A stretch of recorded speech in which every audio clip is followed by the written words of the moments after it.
It was on a Manchester United team plane returning from Lisbon in the early hours of September 20, 2007, that news broke of Jose Mourinho's first departure from Chelsea. Such was the sense of disbelief among the United party that manager Sir Alex Ferguson took the unusual step of asking for confirmation from the media sitting at the back of the aircraft. "I can't believe that could happen," said Ferguson at the time. To recap, Mourinho had won 2 cups the previous year at Chelsea and back-to-back Premier League titles the 2 seasons before that. "Mourinho and Chelsea caught us all on the hop," said Ferguson subsequently. "We had to catch up. A decade or so on from that journey home from Portugal, and some things have not changed at Chelsea.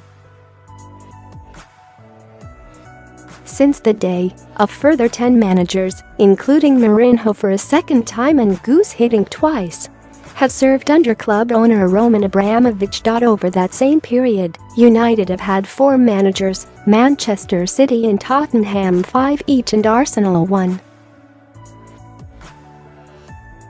In Europe, Bayern Munich and Barcelona have each had 6 coaches since 2007. And even Real Madrid have employed a relatively modest 7.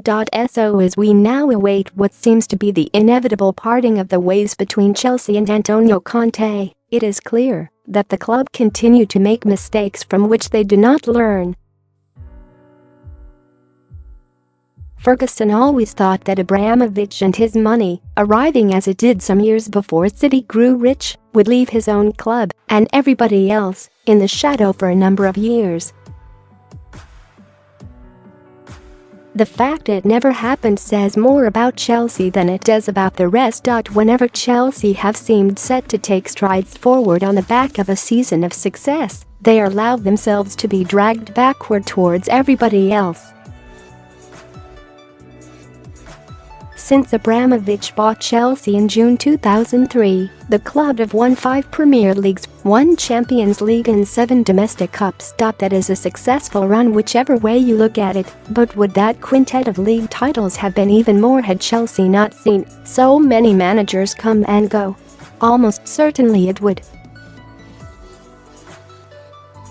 Conte would appear to have contributed to his own problems this time round. Whatever his relationship with striker Diego Costa last season, he allowed that bridge to burn before he was certain he could get the replacement he needed.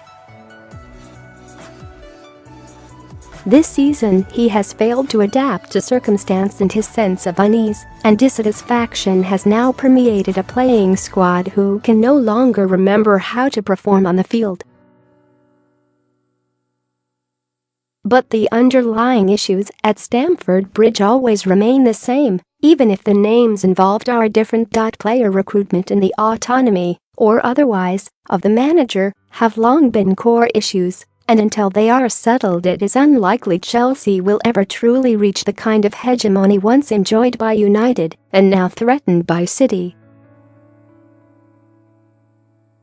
Before that season back in 2007-08, Mourinho said he would only ever leave Chelsea if he were sacked. Now Conte, just months after winning a Premier League title, is talking about that very same subject.